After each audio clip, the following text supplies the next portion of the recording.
berbuatlah di bulan Ramadan ini seoptimal mungkin adalah untuk menghambakan diri pada Allah Subhanahu wa taala dengan ibadah ritualnya, hablum minallahnya, hablum minannasnya, satu itu. Yang kedua, jangan mempertuhan Ramadan. Ramadan kita baik, soleh, set keluar Ramadan jahat lagi. Salah besar ya.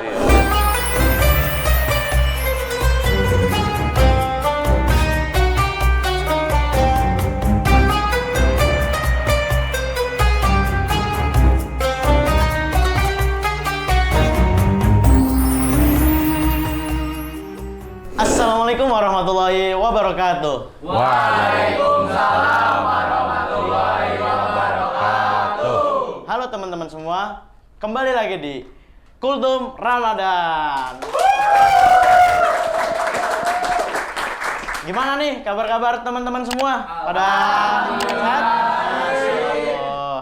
Gimana puasa di minggu hari ini? Alhamdulillah ya. Teman-teman, kali ini kita kedatangan bintang tamu sangat spesial sekali rupa-rupanya. Jauh, Bapak punten asli orang Bandung ya Pak ya? Betul. Orang Bandung. Ini benar-benar jauh-jauh dari Bandung ini. Sebelumnya ada yang udah kenal belum nih? Saya udah kenal saya. Oh, iya. Ya Bapak punten bisa diperkenalkan diri dulu. Oke, bismillahirrahmanirrahim. Assalamualaikum warahmatullahi wabarakatuh. Waalaikumsalam warahmatullahi wabarakatuh. Alhamdulillahirabbil alamin, asyhadu an la ilaha illallah wa asyhadu anna Muhammadar Rasulullah. Allahumma shalli ala sayidina Muhammad wa ala ali sayidina Muhammad. Sebelum nanti kita lanjut, perkenalkan nama saya Rian Suratman. Saya salah seorang guru di SMK Negeri 1 Cilegon, jurusan Teknik Elektronika Industri. Aslinya betul tadi dari Bandung. Emang bener-bener jauh tuh dari Bandung ke Cilegon. Jadi Masya Allah lah pokoknya. Baik Pak, sebelum kita lanjut ke pertanyaan yang berikutnya nih. Kita tuh ada yang udah tahu belum untuk tema di hari ini itu apa? Apa tuh? Udah penasaran kan? Daripada langsung aja, daripada kalian penasaran, untuk tema Kultum di hari ini yaitu mengoptimalkan diri di bulan Ramadan guna meningkatkan akhlak yang mulia. Baik Pak, coba sih Pak kasih sedikit pendapat nih tentang tema kita pada hari ini. Oke, terima kasih. Innal hamdalillah nahmadu wa nasta'inuhu wa nastaghfiruh wa na'udzu billahi min syururi anfusina wa min sayyiati a'malina may yahdihillahu fala mudhillalah wa may yudhlilhu fala hadiyalah. Asyhadu an la ilaha illallah wa asyhadu anna Muhammadar Rasulullah. Allahumma shalli ala Muhammad wa ala ali Muhammad. Ittaqullah haqqa tuqatih wa la tamutunna illa wa antum muslimun. Shadaqallahul azim. Oke, temanya hari ini sangat bombastis. Bombastis. Kenapa bombastis? Karena setiap orang yang memiliki akhlak yang baik, akhlakul karimah kalau dalam bahasa Islam, ini akan menjadi tokoh-tokoh ikonik di lingkungannya, di circle-nya, di masyarakatnya. Betul nggak? Betul. Nah, bagaimana cara kita mengoptimalkan diri kita supaya kita bisa menjadi orang yang berakhlakul karimah di bulan Ramadan? Nah, teman-teman semua, Islam ini datang ke muka bumi melalui baginda Nabi Muhammad SAW.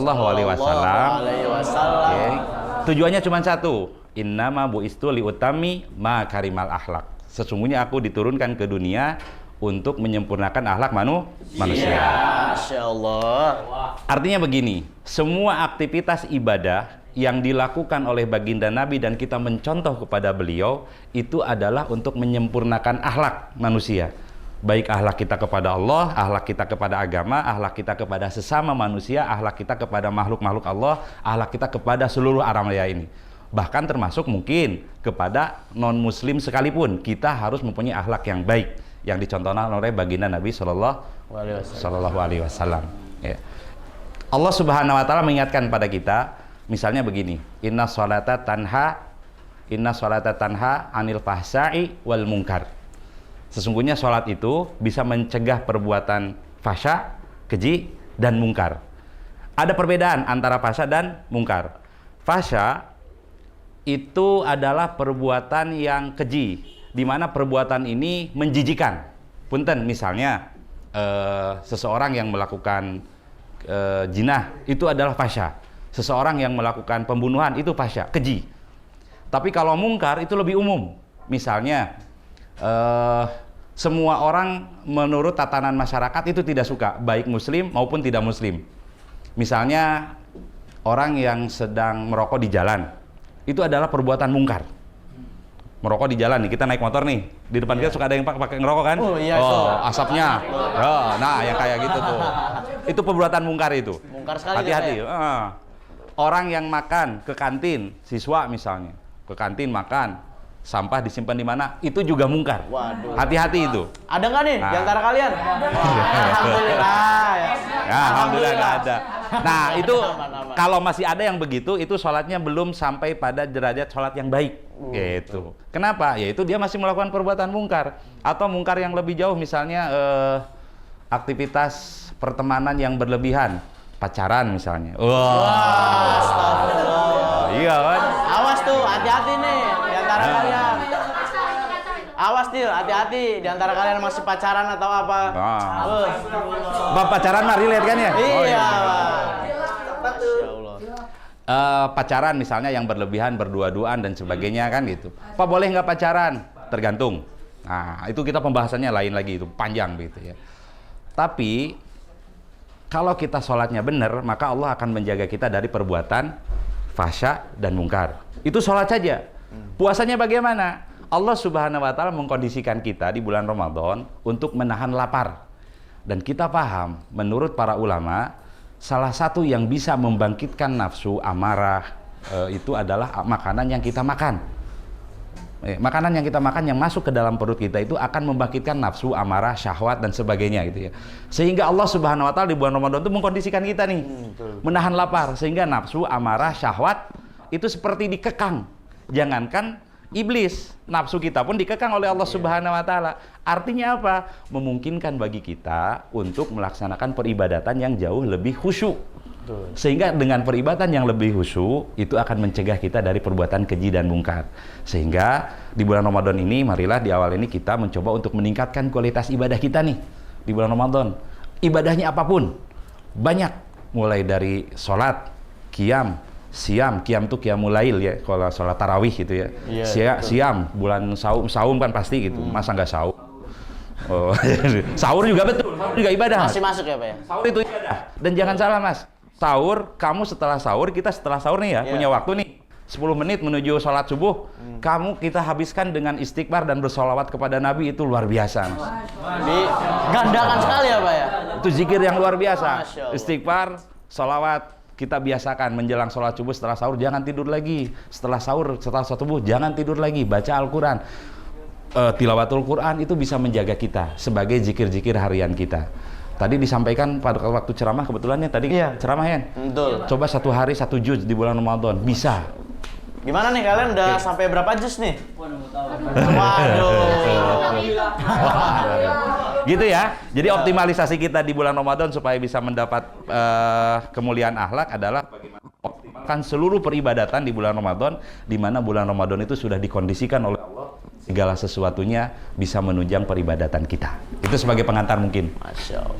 Berarti Allah tuh sangat betul-betul mengondisikan lah, sudah mempersiapkan gitu. Betul. Untuk di bulan yang suci ini ya Pak ya. Betul. Coba sih Pak, terkait tema ya, kalau untuk contoh gitu, yang menurut Bapak akhlak baik nih, kan biasanya anak muda zaman sekarang itu pada bingung nih memilih untuk membedakan mana yang baik, mana yang benar gitu, apalagi di bulan Ramadan ini gitu Pak. Oke, pertanyaannya bagus nih. Bagaimana cara memilih akhlak yang baik dan akhlak yang buruk? Sebetulnya fitrah manusia ya. Nah, fitrah. Ada yang namanya fitrah nih? Ada nggak? Ada tuh. Fitrah manusia itu, Akang, Teteh, Mas, Mbak, itu membenci keburukan. Maka ketika kamu bingung, ketika kita bingung, kita tuh ini sedang melakukan kebaikan atau keburukan. Indikatornya satu, tanya pada hati. Kalau kamu takut ketahuan melakukan sesuatu, maka sesuatu itu adalah buruk. Itu kata-kata ulama. Kalau kamu takut ketahuan melakukan sesuatu, maka sesuatu itu pasti adalah buruk. Kata para ulama. Misalnya kamu ada, jangan kamu lah, orang lain merokok sembunyi-sembunyi, takut ketahuan kan? Berarti dosa itu. Dosa itu. Di sekolah takut ketahuan oleh guru, di rumah takut ketahuan sama orang tua, berarti itu perbuatan dosa. Pokoknya segala sesuatu itu sesuai dengan fitrah. Buruk itu pasti ditolak oleh fitrah kita sebagai manusia. Tapi kalau baik, kita itu akan merasakan ketenangan. Berarti itu baik. Misal, kita membantu orang, tenang nggak hati setelah membantu? Tenang. Betul nggak? Karena itu adalah perbuatan baik. Fitrah manusia sesuai fitrah. Tidak bisa hidup sendiri. Kita harus hidup berkelompok, bersosial. Jadi kalau kita bingung, tanya pada diri, tanya pada hati nurani, sesuai fitrah atau tidak? Menerima atau tidak? Itu ya. Yang kedua, Pak, kalau saya ingin melakukan sesuatu baik atau buruk, tanya. Kalau sesuatu itu kamu malas melakukan, maka sesuatu itu kemungkinan adalah kebaikan. Kalau misalnya tadi yang pertama adalah kalau kita ingin melakukan sesuatu, tanya pada hati, gitu ya. Kalau misalnya hati itu tenang melakukan, tidak takut ketahuan, berarti itu adalah kebaikan. Tapi kalau takut ketahuan, itu adalah keburukan. Yang kedua, kalau kamu ingin melakukan sesuatu dan kamu malas melakukannya, maka bisa dipastikan sesuatu yang kamu malas melakukan itu adalah perbuatan baik. Kenapa? Karena nafsu tidak mungkin bersenyawa dengan kebaikan. Nafsu itu tidak mungkin bersenyawa dengan kebaikan. Nafsu itu pasti membenci kebaikan. Berlawanan. Maka indikatornya begitu. Dua saja indikatornya. Itu bukan kata saya, bukan kata Nabi, tapi kata para ulama. Tapi ulama juga pasti bersandarkan pada pendapat baginda Nabi Shallallahu Alaihi Wasallam. Begitu, kira-kira. Berarti kalau kita ingin berbuat baik atau buruknya itu ada di diri kita sendiri. Betul, gitu. Tanya saja pada diri sendiri. Berarti ya kebetulan nih buat para penonton, apa ada yang ingin disampaikan kan nih menurut pendapat Parian tadi? Atau ada yang mau bertanya kan? Ayo ya. Mau nanya dong Pak Ustadz? Ya silakan. Izin bertanya ya Pak Ustadz. Bagaimana cara memanfaatkan bulan Ramadan untuk memperbaiki akhlak kita sebagai remaja? Oke, terima kasih. Iya Pak, silakan. Dibilang telat, dibilang enggak juga enggak sih sebenarnya. Kita kan sudah masuk bulan Ramadan ya. Sebab kalau kamu ingin masuk di bulan Ramadan, yang paling bagus itu adalah sebelum masuk bulan Ramadan kita mempersiapkan segala sesuatunya. Kamu harus sudah mulai merasa dengan bersahabat dengan lapar di bulan Ramadan. Biar ketika di bulan Ramadan ibadahnya optimal. Duh lapar nih, sholat zuhurnya ngantuk dan sebagainya. Artinya butuh persiapan sebelumnya. Makanya baginda Nabi itu tidak pernah terlihat banyak saumnya kecuali di bulan Sya'ban, kecuali bulan Ramadan. Bulan Ramadan pasti full ya Nabi makan ya. Ini mas saum sunnah, Nabi itu tidak pernah berbuat saum banyak, saum sunnahnya kecuali di bulan Sya'ban. Kenapa? Karena mempersiapkan fisiknya supaya di bulan Ramadan itu optimal. Sehingga kalau kita ingin misalnya, Pak, bagaimana mengoptimalkan diri kita supaya di Ramadan itu akhlak kita ini bulan Ramadan itu bisa mempunyai kontribusi baik kepada pribadi kita supaya akhlak kita menjadi lebih baik. Maka persiapkan di bulan Ramadan. Para sahabat menurut para ulama membagi tahun itu jadi 2. 6 bulan sebelum Ramadan dan 6 bulan setelah Ramadan. Mohon maaf, beberapa setengah tahun untuk menghadapi bulan Ramadan, setengah tahun setelah bulan Ramadan. Setengah tahun menghadapi Ramadan adalah mereka berdoa dan berharap mempersiapkan diri supaya bisa masuk pada bulan Ramadan. Mempersiapkan diri untuk menahan rasa lapar, mempersiapkan diri untuk beramal yang terbaik dan seterusnya. Lewat Ramadan, para sahabat itu kemudian berdoa pada Allah supaya diterima saumnya, diterima ibadahnya, diterima selama aktivitas ibadah di bulan Ramadan. Sehingga memang kalau ingin Ramadannya baik, bisa berkontribusi, persiapkan diri kita. Pertama, jasad kita. Yang kedua, ilmunya. Biar supaya ketika kita puasa Ramadan tuh karena ilmunya mantep, fikih puasanya bagus, tenang, tumaninah. Ada orang pendapat habis adzan tidak boleh makan. Betul kan? Ada orang yang berpendapat imsak, udah nggak boleh ngapa-ngapain. Dari mana sumbernya? Kita kaji. Ada kajiannya khusus, baca fikihnya. Kamu bermadzhab siapa mau mengambil lebih tumanina? Silahkan. Banyak di kita yang bisa jadi referensi. Kan gitu ya. Setiap orang kan berbeda cenderungan untuk memilih mazhab siapa. Tergantung ketenangan hati ketika kita melaksanakan peribadatan. Begitu. Jadi kalau ingin optimal, ya persiapan. Biar di bulan Ramadan tuh puncak kita tuh naik gitu. Naik puncak ibadah kita tuh. Itu sholat kita jadi lebih banyak, lebih khusyuk, doa kita lebih khusyuk, nikmati. Salah seorang guru saya pernah mengatakan begini, kalau kita sholat dalam keadaan menangis, itu berjamaah, itu belum tentu kita itu adalah orang yang khusyuk. Tapi kalau kita sholat sendirian, tengah malam, menangis, bisa jadi pribadi kita adalah pribadi yang khusyuk. Masya Allah. Mungkin intinya tadi seperti itu ya Pak ya? Ya. Jika kita ingin memperbaiki akhlak itu harus dipersiapkan dari bulan-bulan yang sebelumnya. Ya, betul. Ya, baik. Untuk para penonton ada pertanyaan lagi? Saya mau nanya Pak nih. Kan di bulan Ramadan ini ada kebiasaan baik nih. Bagaimana kebiasaan baik itu di bulan Ramadan untuk menjadi pribadi yang lebih baik untuk kita? Kebiasaannya tuh kayak apa, Pak? Oke, pertanyaannya juga bagus nih. Oh, bagus-bagus pertanyaannya. Mantap. Aduh. Jadi, bagaimana cara membawa kebiasaan baik di bulan Ramadan setelah selesai Ramadan, begitu ya? Iya. Agar senantiasa performanya baik. Yang pertama yang harus kita yakini bahwasanya bulan Ramadan ini adalah salah satu perintah Allah Subhanahu wa taala kepada umat Islam. Jadi kita beriman karenanya gitu. Yakini dulu itu. Sebab dengan modal iman itu kita bisa mempunyai keyakinan untuk melakukan segala sesuatu itu dengan optimal. Yakini bahwasanya, sekali lagi, bahwasanya puasa di bulan Ramadan itu adalah perintah Allah untuk kita sebagai umat Islam. Yakin dulu satu itu. Yang kedua, kebiasaan kita di bulan Ramadan supaya tidak turun, kita coba untuk memilih teman, circle yang sama-sama memiliki kecenderungan untuk memperbaiki pribadi menjadi lebih baik. Jangan ngumpul sama orang malas. Itu penyebabnya Pak ya? Ngumpul malas, ngumpul satu circle, jadilah majelis malesiun. Majelis malesiun kan? Nah, kita harus ngumpul sama yang rajin sehingga kita bisa berkumpul dengan orang yang saling mengingatkan untuk bisa memperbaiki diri. Makanya kata Nabi SAW, kalau kita berkumpul dengan pandai besi pasti bau besi. Berkumpul dengan penjual minyak wangi pasti wangi. Kan gitu. Maka membiasakan untuk ketemu dengan circle-circle yang baik. Dan entah bagaimana secara ilmu pengetahuan yang beredar sekarang itu disebut dengan law of attraction, hukum keterikatan. Apa itu?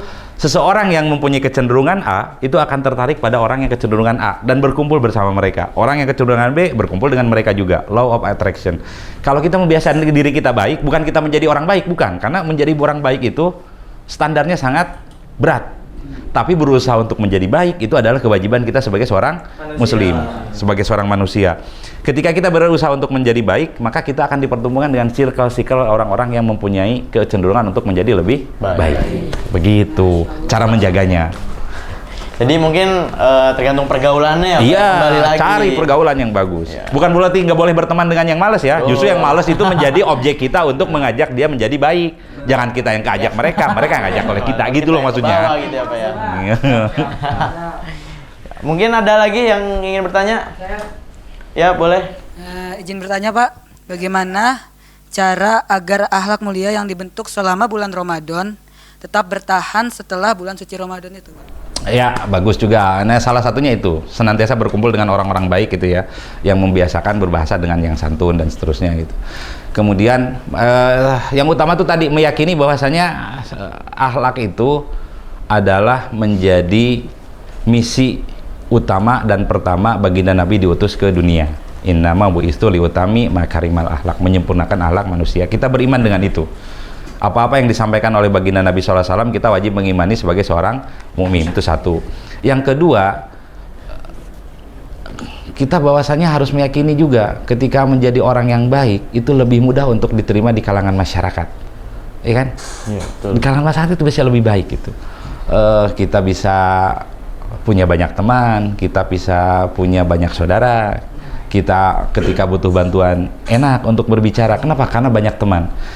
Dengan begitu, bagaimana kita supaya senantiasa berada di lingkungan yang baik? Sekali lagi, ngumpul dengan orang-orang baik. Jangan dengan orang yang tidak baik. Bukan berarti tidak boleh berteman dengan yang tidak baik. Justru itu adalah objek dakwah kita, mengajak mereka pada yang baik. Pepatah ulama, saya mengutip pepatah ulama, yakhtalitun wala yatamayazun. Apa itu? Bergaul, berbaur, tapi tidak boleh lebur. Menjadi bagian, menjadi teman bagi orang-orang yang baik, yang tidak baik pun menjadi teman bagi mereka. Tetapi ketika kita berteman dengan yang tidak baik, jangan meleburkan diri ke situ. Ajak mereka oleh kita. Ingat bahwasanya mengajak kepada kebaikan itu sesuatu yang gampang, Mas. Dakwah itu adalah amar ma'ruf nahi mungkar, betul? Betul. Mengajak yang baik mah gampang, Mas. Ayo kita sholat, ayo kita puasa, ayo kita ngaji. Tapi sekalinya kamu mencegah yang mungkar, kamu siap dibenci. Jangan ngerokok kamu, pasti kamu ulah so suci, bener ya? Karena mencegah yang mungkar itu jauh lebih berat, Mas. Gitu. Maka kalau kamu bertemu dengan orang-orang yang terbuka hatinya kepada keimanan kepada Allah Subhanahu wa taala, ketika seseorang itu berbuat dosa, diingatnya gampang. Kamu tadi berbuat dosa, astagfirullahaladzim, astagfirullahaladzim. Saya bersyukur punya sahabat seperti kamu. Nah, kalau orang-orang yang mainnya di tempat-tempat yang tidak baik, lah ngusil omat itu. Hidup-hidup ente, hidup-hidup saya kan gitu. Itu yang menyebabkan kita bisa membawa kehidupan kebaikan kita kepada di luar di bulan Ramadan. Kuncinya cuma dua itu. Bagaimana kita meyakini bahwasanya menjadi seorang mukmin yang baik berakhlakul karimah itu adalah bagian dari misi Nabi Shallallahu Alaihi Wasallam. Yang kedua, menjadi orang baik itu tidak pernah mengenal rugi, maka berkumpullah dengan orang baik. Begitu. Dah, cukup. Ya mungkin intinya seperti itu ya Pak ya. Betul. Kembali lagi ke diri kita nih. Bukannya melarang pergaulan yang ini apa ya? Betul. Tapi emang kitanya jangan yang terbawa gitu. Betul. Justru kita yang membawa dia untuk lebih baik. Betul. Untuk pertanyaan, kayaknya bentar lagi maghrib kayaknya Pak ini Pak. Oh iya benar lah, maghrib. Iya mungkin langsung aja Pak sebelum kita tutup di kultum Ramadan ini dari Bapak untuk sepatah dua kata gitu. Oke, sebagai penutup closing statement saya adalah mari kita jadikan Ramadan ini bulan tarbiyah, bulan pembinaan. Terlepas dari terlambat atau tidak persiapan kita, tidak pernah ada kata terlambat untuk memulai sesuatu yang baik. Maka berbuatlah di bulan Ramadan ini seoptimal mungkin adalah untuk menghambakan diri pada Allah Subhanahu wa taala dengan ibadah ritualnya, hablum minallahnya, hablum minanasnya, satu itu. Yang kedua, jangan mempertuhan Ramadan. Ramadan kita baik, soleh, set keluar Ramadan jahat lagi. Salah besar ya. Gitu. Jadi bukan Abdullah itu namanya, tapi Abdul Ramadan, kan nggak boleh, kan gitu ya. Iya. Maka meyakini bahwasanya ini adalah perintah Allah untuk menjaga nilai ikhlas kita, sehingga kita keluar di bulan Ramadan kita tetap berlaku hal yang sama di bulan Ramadan. Al imanu yajid wa yanqus, kadang naik kadang turun. Iman itu kadang naik kadang turun. Maka untuk menjaga supaya tidak turun drastis, membersamai dengan orang-orang yang suka mengadakan acara majelis di masjid, orang-orang baik, biar saling mengingatkan. Wallahualam bishawab, mudah-mudahan bermanfaat kultum. Assalamualaikum warahmatullahi wabarakatuh.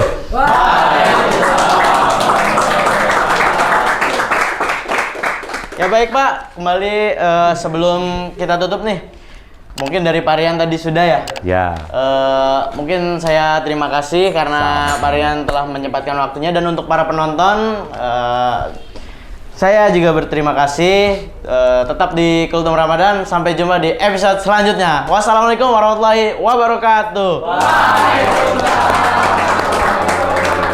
Assalamualaikum warahmatullahi wabarakatuh.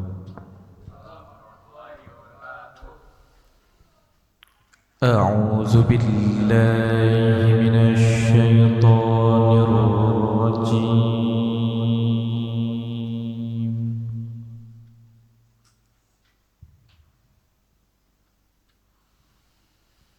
بسم الله الرحمن الرحيم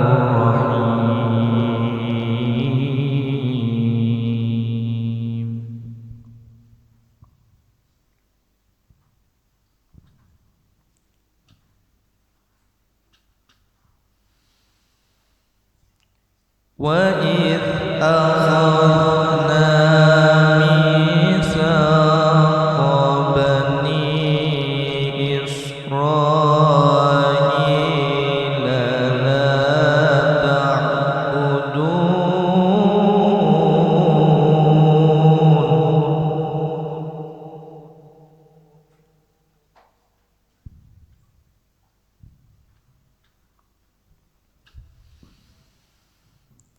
لَا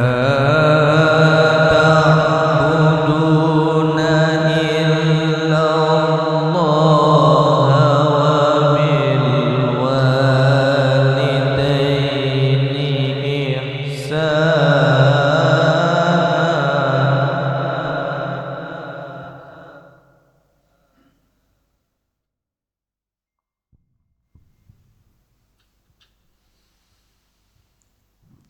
وبالوالدين إحسانا وذي القربى واليتامى والمساكين.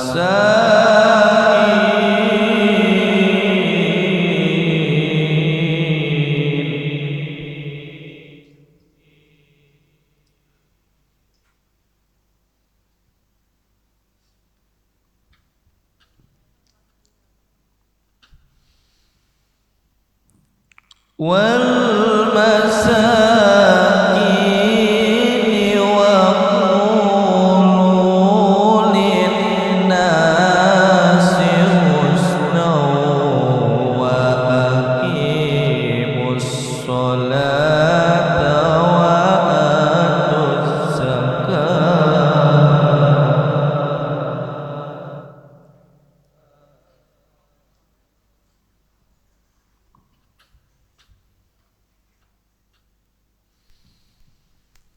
ثم توليتم إلا قليلا منكم وأنتم معرضون.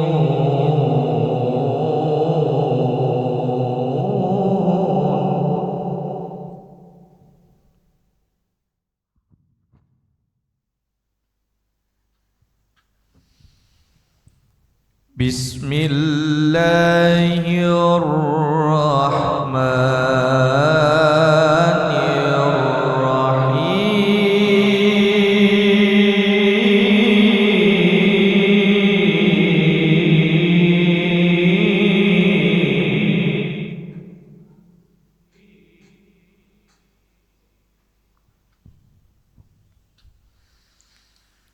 لقد كان لكم في رسول الله أسوة حسنة لمن كان يرجو الله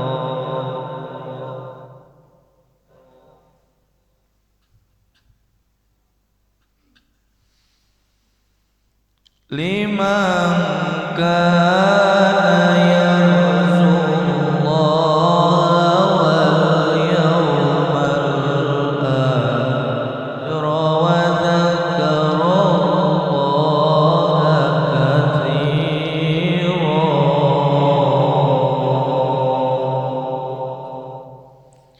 صدق